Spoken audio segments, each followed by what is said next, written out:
ওয়ালাইকুম। এবার আমরা এসএসসি জেনারেল ম্যাথের সেট অধ্যায় থেকে চট্টগ্রাম বোর্ড 2022 এর কোশ্চেন সলভ করব। তো 2022 এ আপনার দুইটা এমসিকিউ আসছে। তো এমসিকিউ এর দেখেন প্রথম নম্বরে বলছে h ইকুয়াল ab হলে পাওয়ার অফ h এর উপাদান সংখ্যা কত। তো পাওয়ার সেটের উপাদান সংখ্যা বের করার জন্য আমরা তো সবসময় যে সূত্রটা ফলো করি 2 টু দি পাওয়ার n। তো n বলতে আপনার এই যে h এটার উপাদান কয়টা আছে? আছে হচ্ছে দুইটা। তো 2 কে স্কয়ার করলে হয় হচ্ছে 4। সো তাইলে অ্যানসার হবে হচ্ছে আপনার এই গ নাম্বারটা। দেন আমরা দুই নাম্বার অপশনটা যদি খেয়াল করি, দুই নাম্বার অপশনে এ সেট বি সেটের উপাদান দিয়ে দিছে, দিয়ে বলছে বি বাদ এ এর প্রকৃত উপসেট 3। তাহলে বি বাদ এ, এই যে বি বাদ এ এটা যদি বের করি, তো দেখেন এই যে বি বাদ এ, তাহলে বি সেটের উপাদান থেকে এ সেটের উপাদান দেখেন এটা তো বাদই। তো 2 তো এখানে নাই, 0 আছে, তাহলে 0 বাদ যাবে। তাহলে থাকবে হচ্ছে বি বাদ এ তে আপনার শুধু -1 আর হচ্ছে এই যে +1 এইটা। তাহলে বি বাদ এ এর, ও সরি, বি বাদ এ এর প্রকৃত উপসেট 3টা বলছে। তো বি বাদ এর উপাদান আছে 2টা, তাহলে প্রকৃত উপসেট কয়টা হবে? তো প্রকৃত উপসেট বের করার আবার সূত্র আমরা করছি 2 to the power n -1। n বলতে এই যে এটার আমার সেট কয়টা আছে, এখানে উপাদান আছে হচ্ছে 2টা, -1। তো 2 কে স্কয়ার করলে 4 -1 তাহলে হয় হচ্ছে 3। তার মানে এক নম্বর অপশনটা রাইট আছে যে বি বাদ এর প্রকৃত উপসেট এটা হয় হচ্ছে আবার 3টা। প্রকৃত উপসেট বের করার সূত্র কিন্তু এটা ছিল 2 টু দি পাওয়ার n -1। তো n এর মান সবসময় বসাইতে হয় যে যার উপসেট বলবে তার উপাদান সংখ্যা কত, n এর মান বসাইতে হয় তত। তাহলে এক নম্বর অপশনটা ঠিক আছে। দুই নম্বর অপশনে বলছে এ ইন্টারসেকশন বি ইকুয়াল ফাঁকা সেট। এই যে এ ইন্টারসেকশন বি, এর উপাদান লেখেন 0 টু ইন্টারসেকশন বি এর জায়গায় বি এর উপাদান লেখেন -1 0 1। তো ইন্টারসেকশন মানে তো আমরা কমন উপাদান নিব। তো দুইটা সেটেই কমন উপাদান হিসেবে আছে হচ্ছে 0। তার মানে আপনার এই দুই নাম্বার অপশনটাও রাইট আছে। তিন নাম্বার অপশন যদি আমরা দেখি, এখানে দেওয়া আছে a - b = 2। তো a, তাহলে এর জায়গায় এর উপাদান লেখেন 0 টু, মাইনাস b এর জায়গায় b এর উপাদান লেখেন 0 1। তো মাইনাসের পরে তো সবই বাদ, তাদেরকেও এখানে থাকলে তারাও বাদ। তো এখানে আপনার এই যে 0 আছে, তাহলে 0 বাদ যাবে, তাহলে থাকে হচ্ছে শুধু 2। তার মানে এখানে 3 নাম্বার অপশনটাও রাইট। সো এখানে অপশন হিসেবে আপনার হবে হচ্ছে ঘ নাম্বার। এবার আমরা চট্টগ্রাম বোর্ড 2022 এ একটা ফুল সিকিউ আসছে। তো প্রথমে ক নাম্বারটা আমরা একটু সলভ করি। দেখেন ক নাম্বারে বলছে যদি a ইকুয়াল এত হয় তবে a সেটটিকে তালিকা পদ্ধতিতে প্রকাশ করো। সো এটা সহজে আপনি এভাবে উঠায় ফেলবেন। প্রথমেই দেওয়া আছে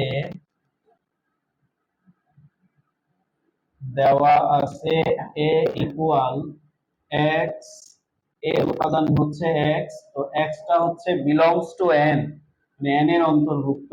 যেন n বলতে স্বাভাবিক সংখ্যা, স্বাভাবিক সংখ্যা তো অনেক, এর হলো যেন x টা 19 থেকে ছোট।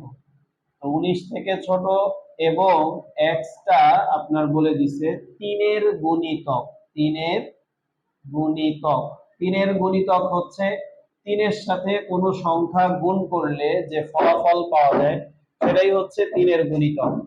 আমরা বলবো যে এখানে এখানে আপনার 19 এর ছোট, 19 এর ছোট সকল 3 এর গুণিতক, 3 এর গুণিতক স্বাভাবিক সংখ্যা, স্বাভাবিক সংখ্যা, এটা হচ্ছে এ সেটের অন্তর্ভুক্ত, এ সেটের অন্তর্ভুক্ত। তাহলে সুতরাং এ সেটের উপাদান হবে হচ্ছে আপনার 3 এর গুণিতক। দেখেন 3 অঙ্কে 3, 3 এর সাথে 1 গুণ করলে 3 পাওয়া যায়, তাহলে এটাও 3 এর গুণিতক। 3 দুগুণে 6, 3 তিরিখে 9, 3 চারে 12, 3 পাঁচে 15, 3 ছয় 18, 3 সাতে 21। তো 21 আবার 19 এর থেকে বড় হয়ে যায়। তো 19 এর ছোট যে 3 এর গুণিতক স্বাভাবিক সংখ্যা আছে এগুলো হবে হচ্ছে এ সেটের অন্তর্ভুক্ত। তাহলে সুতরাং এটাই হচ্ছে আপনার এ সেটের তালিকা পদ্ধতি। এবার খ নাম্বার অপশনটা যদি আমরা দেখি, খ নাম্বার অপশনে বলছে 1 হতে প্রমাণ করো যে এটা সমান এটা। সো প্রথমে আসেন আমার কি কি দেওয়া আছে এগুলো যদি আমরা একটু নেই। দেওয়া আছে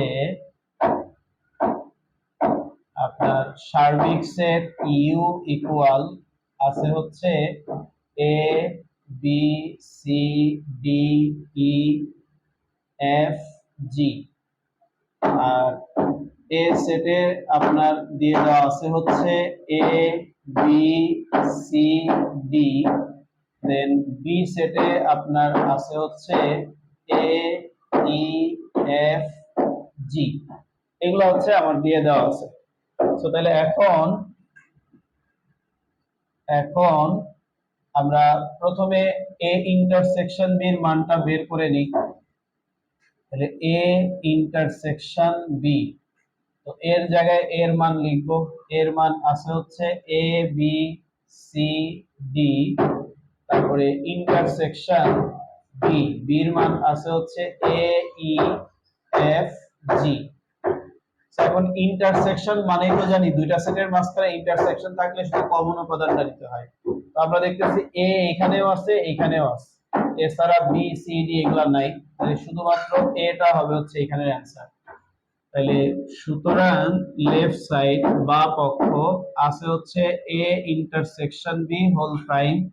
তো A intersection B whole prime মানে হচ্ছে U minus A intersection B, যার উপরে প্রাইম থাকবে তাকে সার্বিক সেট থেকে বাদ দিন।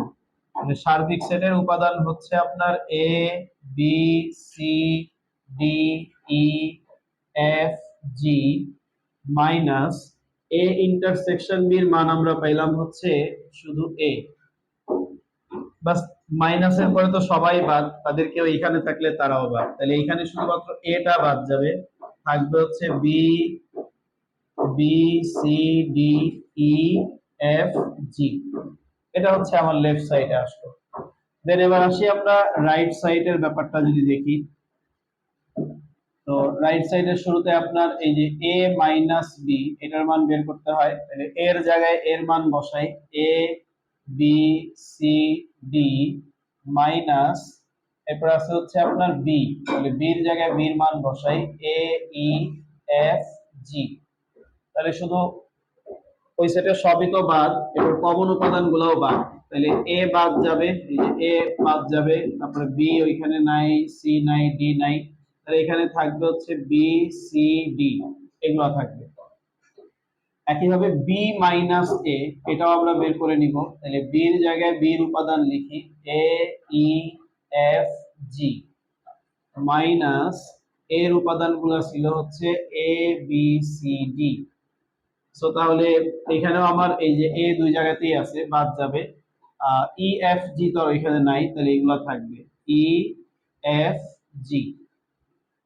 সো এই হচ্ছে বি মাইনাস এ আমরা পাইলাম। তাহলে সুতরাং এবার যদি রাইট সাইডটা নেই, রাইট সাইডে আপনার আছে হচ্ছে A minus B union B minus A. তো এ মাইনাস বি এটার মান আমরা পাইলাম হচ্ছে B C D union B minus এর মান পাইছি ই এফ জি। সো আমরা জানি যে ইউনিয়ন থাকলে সবই নিব, একই জিনিস দুইবার না, B C D E F G সবই নিলাম। সো এবার যদি আমরা খেয়াল করি রাইট সাইডে যে মানটা আসছে লেফট সাইডেও সেই একই মান আছে, তাহলে সুতরাং আমাদের left side equal right side প্রমাণ করতে বলছিল, আমরা প্রমাণ করে ফেলছি।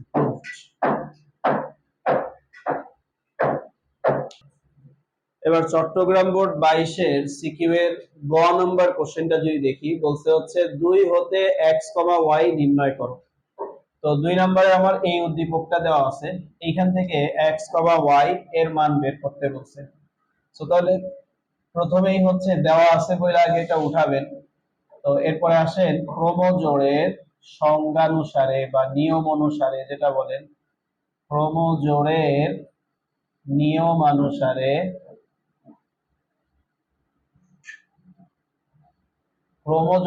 নিয়মানুসারে আমরা বলতে পারি যে এই যে প্রথম উপাদান সমান প্রথম উপাদান, তাহলে এই যে x minus a equal y minus 2a, এটাকে জাস্ট একটা সমীকরণ ধরলাম। আবার দ্বিতীয় উপাদান সমান দ্বিতীয় উপাদান, তো এখানে দ্বিতীয় উপাদান সমান দ্বিতীয় উপাদান, এটা সমান এটা লেখা যায়। তো আমি x গুলাকে একসাথে রাখি আর y গুলাকে একসাথে নিই, এইজন্য x এর অংশটা একটু আগে লিখলাম, এই যে 2x plus a, R y এর অংশটা পরে লিখলাম y প্লাস 2a। বিষয়টা বুঝছি তো, মানে y প্লাস 2a সমান 2x প্লাস a যে কথা, 2x প্লাস a সমান y প্লাস 2a তো একই কথা, শুধু যে x গুলো এক পাশে রাখার জন্য আর y গুলো এক পাশে রাখার জন্য আমি এইভাবে সাজাইছি। তাহলে এটাকে ধরলাম হচ্ছে 2 নাম্বার সমীকরণ। এবার 1 নাম্বার সমীকরণ আর 2 নাম্বার সমীকরণ যদি আমরা যোগ করি, তাহলে দেখেন বাঁ পাশের সাথে বাঁ পাশ যোগ করি, তাহলে x মাইনাস a এর সাথে যোগ করলাম 2x প্লাস a ইকুয়াল ডান পাশের সাথে ডান পাশ যোগ করি, তাহলে y মাইনাস 2a যোগ y প্লাস 2a। তো এইবার আমরা যদি একটু খেয়াল করি, আমার এখানে এই যে মাইনাস আর a প্লাস এর a কাটা যায়, তাহলে x একটা আর এখানে দুইটা, তাহলে হচ্ছে আপনার 3টা x, এখানে মাইনাস এর 2a প্লাস এর 2a কাটা যায়, y একটা আর এই একটা, তাহলে হয় হচ্ছে আপনার 2টা y। সো তাহলে এখানে পাওয়া যাচ্ছে 3x equal 2y, 3x equal 2y। এখান থেকে ধরেন x রাখি, 3 গুণ আছে এখানে এসে ভাগ হয়, তাহলে নিতে পারি 2y ভাগ 3। সো এইটা জাস্ট একটা সমীকরণ আকারে রেখে দিলাম। সো তাহলে x এর মান পাইলাম হচ্ছে 2y ভাগ 3। এবার এই x এর মানটা আমি যে কোনো একটা সমীকরণে বসায় দিতে পারি। তো x এর মানটা ধরেন যে 1 নাম্বার সমীকরণেই যদি বসাই, x এর মান 1 নং এ বসিয়ে, তো 1 নাম্বার সমীকরণ এখানে যদি বসাই, তো x এর মান পাইলাম হচ্ছে আপনার 2y ডিভাইডেড 3, তারপরে আছে হচ্ছে মাইনাস a, আর এই পাশে আছে y মাইনাস 2a। সো এইবার আসেন আমরা এখানে একটু ক্যালকুলেশন করি। আমরা তো জানি ভাগ আকারের সংখ্যার সাথে কোনো কিছু যদি যোগ বিয়োগ থাকে, বা আরেকটা কাজ একটু করতে পারেন যে y টারে এই পাশে আনেন, ধরেন এখানে আছে 2y ভাগ 3, y রে এই পাশে আনলে হয় মাইনাস y, আর ওই পাশে মাইনাস 2a তো ছিলই, এই মাইনাসে এই পাশে গেলে হয় প্লাসে। দেন আসেন এইখানে যদি আমরা একটু হিসাব নিকাশ করি, আপনার ভাগের সাথে